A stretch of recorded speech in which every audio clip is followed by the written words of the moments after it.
Holi celebration 2026 जो कि बहुत बड़ा इवेंट होने वाला है, जिसमें 3 स्टार आप सभी को एक ही मंच पर देखने को मिलने वाले हैं।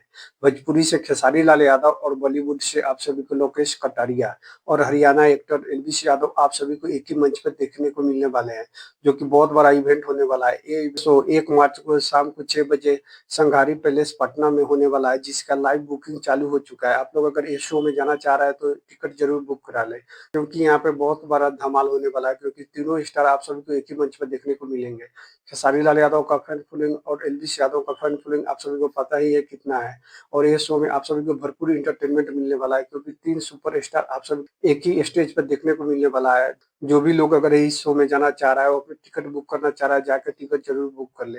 होली का बहुत बड़ा इवेंट जो कि पटना में होने जा रहा है, इस शो में आप सभी को 3 सुपर स्टार देखने को मिलने वाला है। आप लोग अगर जाना चाह रहे हैं तो टिकट जरूर बुक कर लें। पवन सिंह के बनारस में शो था, उस शो में जब पवन सिंह स्टेज शो कर रहे थे, वहाँ पे देखिए दर्शक का डिमांड आया खेसारी लाल यादव को कुछ बोलने के लिए। उसके बाद पवन सिंह देखिए क्या बोले हैं। मेरे छोटे भाई सब चिल्ला रहे हैं, मैं कुछ बोलना नहीं चाह रहा, मुझे मत बोलने दो क्योंकि मैं पवन सिंह बात काट के ही निकल गए हैं कि अब किसी को जवाब देना उचित नहीं समझते हैं। आप सभी को इस पर क्या राय है कि क्यों नहीं पवन सिंह खेसारी लाल यादव को जवाब दिया? आप लोग कमेंट करके जरूर बताएं।